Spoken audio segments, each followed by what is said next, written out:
Bonjour à tous et bienvenue pour un nouveau deep dive dans l'actualité marocaine. Oui, bonjour. On va se plonger ensemble dans le numéro 69 de iWeek. D'accord. C'est une publication de mars 2025. Ah oui? Et comme d'habitude, on va décortiquer un petit peu tous les sujets importants. Oui. On a des débats économiques, des événements culturels. Oui, Bref, on va essayer de vous donner une petite photographie du Maroc tout à fait. en ce début d'année. Exactement.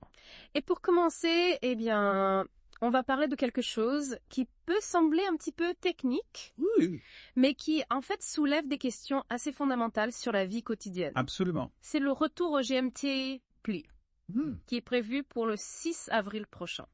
Oui. Alors, ce changement d'heure, il traîne derrière lui une longue histoire de controverses. Oui, c'est ça. On se souvient notamment du décret de 2018, Oui, qui avait instauré l'heure d'été de manière quasi permanente. tout à fait.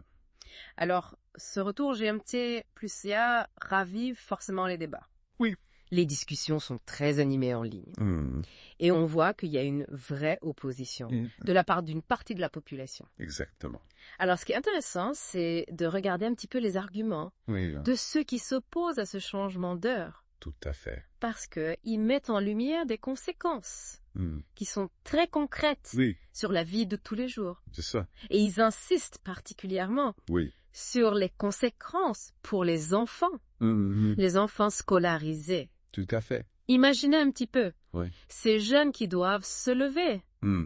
alors qu'il fait encore nuit noire, Oui, surtout pendant les mois d'hiver. exactement. On entend des récits d'enfants qui s'endorment Oui. dans les bus scolaires, Ah oui. des maisons où les lumières sont allumées, Hmm. bien avant l'aube. Oui. Et donc forcément, Ouais. ça pose des questions de fatigue, Hmm. de manque de concentration. Oui, en classe. C'est ça. Oui, ça va au-delà de la simple fatigue. Oui, physique. Tout à fait. Parce que les opposants à ce changement d'heure, ils pointent du doigt Oui. les conséquences sur la santé mentale. Ah oh. Ils disent que les perturbations du sommeil, elles peuvent engendrer du stress, des troubles de l'humeur. Tout à fait. Et ils insistent sur le fait que ça touche particulièrement Oui. les jeunes femmes. Ah oui. Alors, face à ces arguments, Oui. il y a évidemment ceux qui soutiennent Oui. le maintien du GMT plus fin. Tout à fait. Et eux, ils insistent Oui. sur les impératifs économiques. Ah oui. L'alignement sur les fuseaux horaires Hmm. des principaux marchés européens Oui. est perçu comme un atout Exactement. pour le commerce, pour les activités financières. Oui. Et puis, ils disent aussi que le fait de conserver un seul horaire Oui. tout au long de l'année, Tout à fait.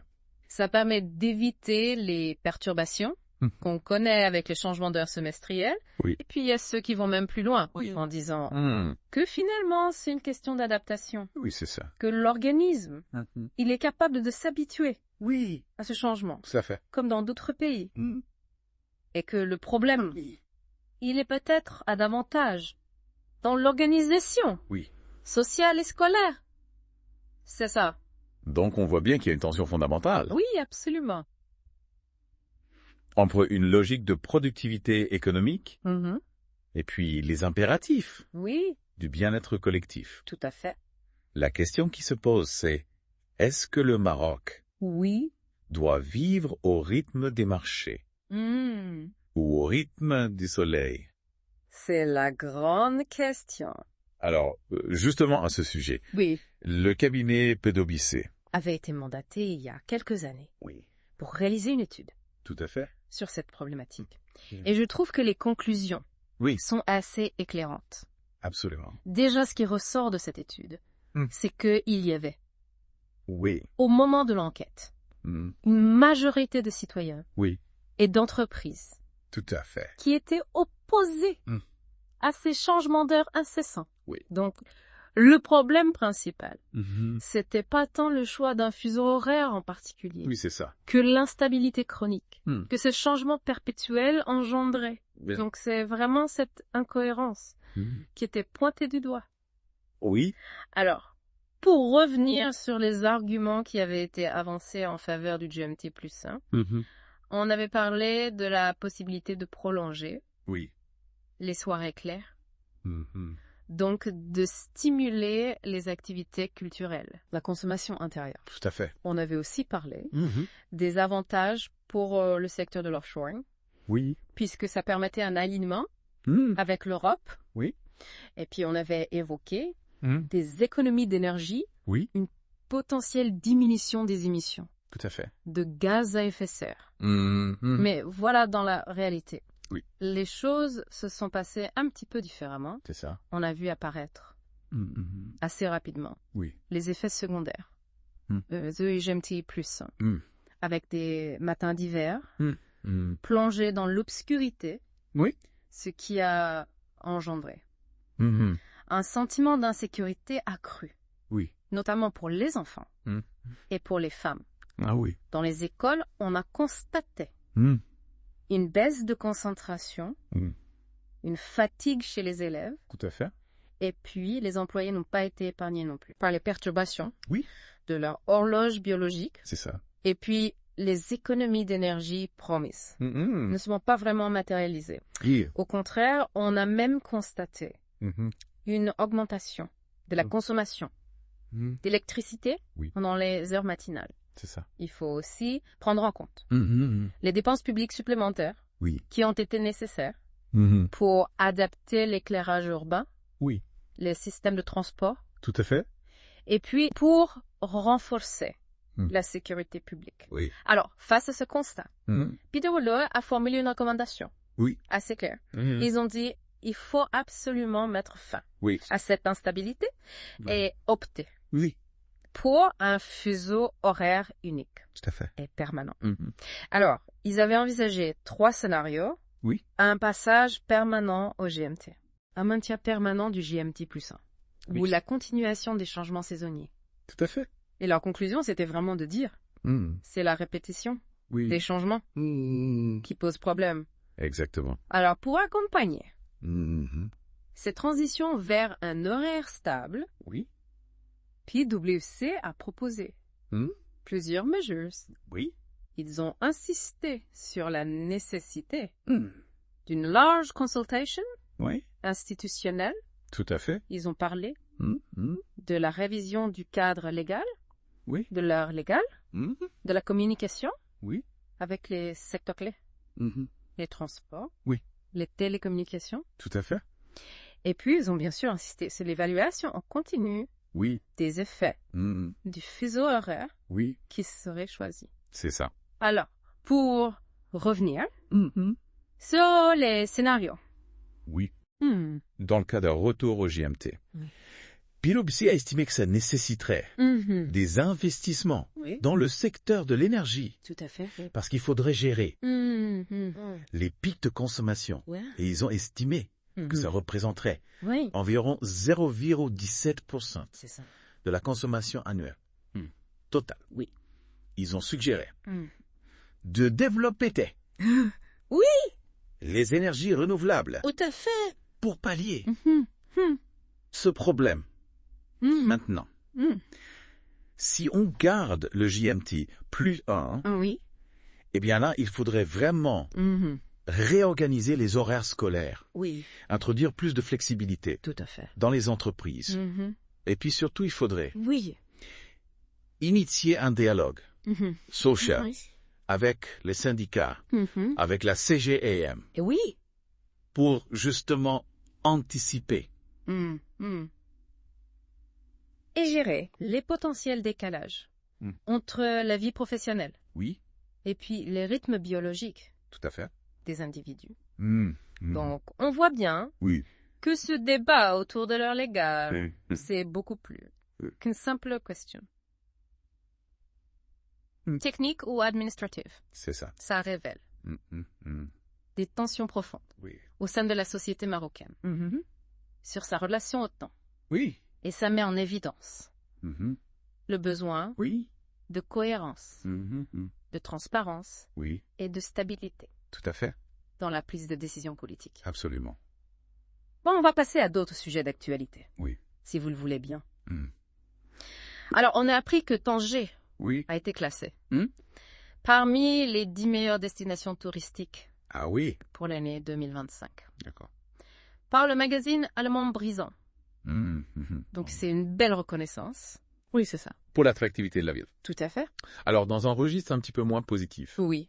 On apprend que le secteur de l'éducation connaît des tensions. Oui. Les syndicats dénoncent le non-respect, désaccord par le gouvernement. D'accord. Donc, ça promet des discussions. Oui. Un petit peu animées. Tout à fait. Dans les semaines à venir. C'est ça. Alors, du côté de Casablanca CETA, Oui. le conseil régional a approuvé 50 projets. Ah oui, quand même. 50 projets pour moderniser les infrastructures Oui. en prévision de la Coupe d'Afrique des Nations 2025. D'accord. Et puis de la Coupe du Monde 2030. Donc, c'est un effort considérable Oui, c'est ça. qui est entrepris pour préparer ces événements. Alors, ça concerne notamment la réhabilitation des stades, y compris le grand stade de Casablanca. L'amélioration des axes routiers qui relient la métropole à Ben Slima, à Mohamedia. D'accord. Et puis, ça va nécessiter des opérations d'expropriation dans certaines zones, comme Bouznika ou Mansouria. D'accord. Alors, le conseil régional, il veut pas se contenter de moderniser les infrastructures sportives. Ils ont aussi une volonté de développer la région plus largement. D'accord. Ils ont annoncé la création d'une nouvelle zone industrielle et logistique à Zenata. D'accord. Et puis, ils veulent soutenir l'entrepreneuriat féminin à travers le programme She Start. D'accord. Donc, des initiatives intéressantes. Oui, c'est ça. Pour le développement de la région. Tout à fait. Alors, un autre sujet qui a fait beaucoup parler, c'est le soutien du gouvernement au prix de la viande. Ah oui. Et au prix de l'or.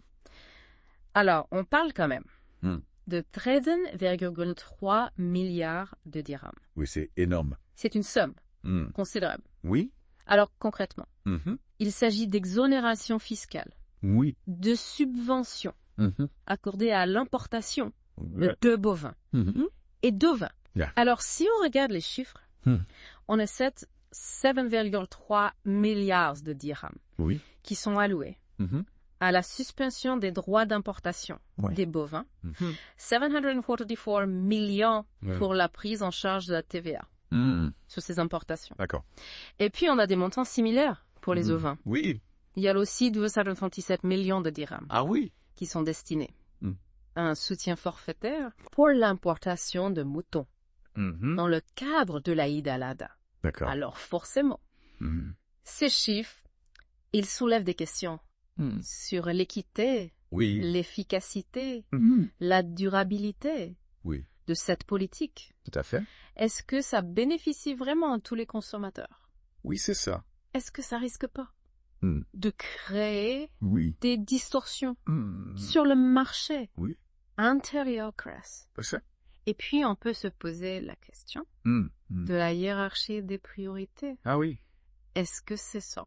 Elle serait pas plus utile dans d'autres secteurs, comme l'éducation ou la façon? Tout à fait. Alors, on va rester sur cette question. Oui. De l'heure d'été. Permanente. D'accord. Parce que il y a une opinion qui a été publiée. Fut remis en question.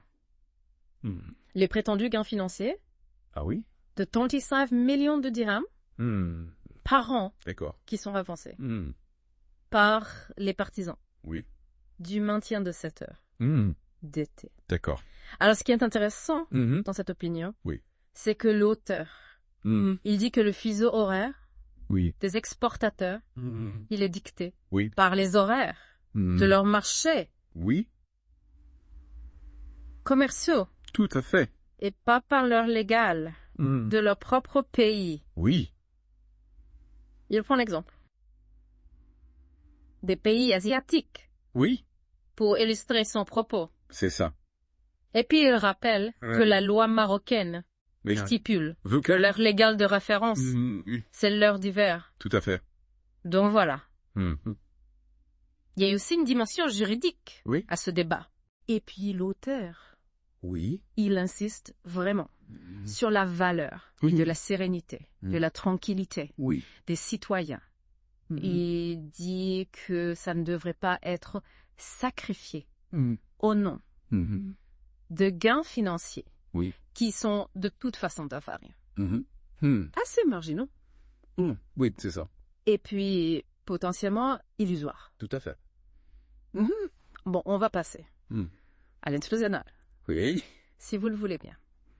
Alors, on a appris que Marine Le Pen a été condamnée à Paris dans l'affaire des assistants parlementaires européens. D'accord. Alors, elle a été condamnée à une peine de prison avec sursis. Et surtout, à une peine d'inéligibilité. Ah oui. Donc, ça a forcément des implications politiques importantes en France. C'est ça. Le ministre espagnol des Affaires étrangères a exprimé son désir de trouver une solution au conflit du Sahara occidental. D'accord. C'est qu'un dossier qui traîne depuis de nombreuses années. Vladimir Poutine. Oui. A proposé d'instaurer une administration provisoire en Ukraine. Alors, cette idée, elle a été rejetée par l'Ukraine et par les États-Unis. C'est ça.